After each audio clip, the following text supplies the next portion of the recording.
সবাই একসাথে ইফতার করার মজাই অন্যরকম। একসঙ্গে যখন সবাই ইফতার করা হয় না তখন খুব বেশি ভালো লাগে। আসসালামু আলাইকুম ভিউয়ার্স, সবাই কেমন আছে?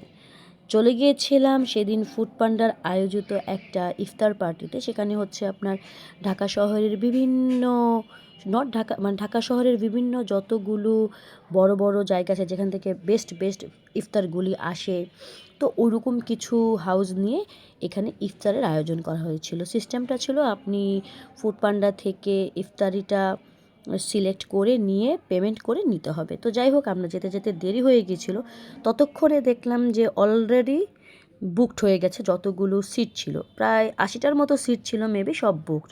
তারপরে কি আর করা, আমাদের সাথে একজন ছিলেন যে কিনা একটা চাদর নিয়ে গিয়েছিলেন। যাই হোক, সেখানে একদম বিছিয়ে আমরা একদম ফ্লোরে বসে পেয়েছিলাম। এই যে এখানে কিন্তু অনেক ধরনের খাবার ছিল, এই যে খাপসা ছিল, তারপরে দই বড়া ছিল, টারকার জিলাপি ছিল, ডিসেন্টের হালিম ছিল।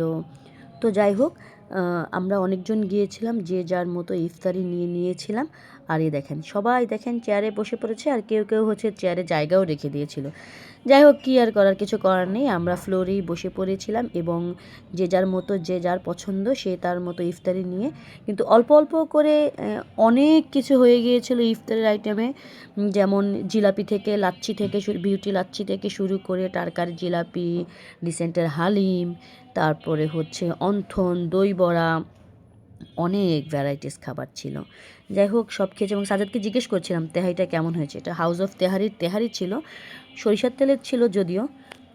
তো সাজ্জাদ, বাচ্চারা আমরা সবাই খেয়ে বেশ আনন্দ পেয়েছি। তো যাই হোক, শেষে তো চা খেতেই হবে, আমি তো আবার চা খোর, তাই না? সাথে আমার কলিগগুলো, আমার বাচ্চারা সবাই। তো যে যার মতো খেয়ে চলে গেলাম। খাবারগুলো আসলে এভারেস্ট ছিল। যাই হোক, সবাই আমাদের জন্য দোয়া করবেন। আজকের মতো আল্লাহ হাফেজ।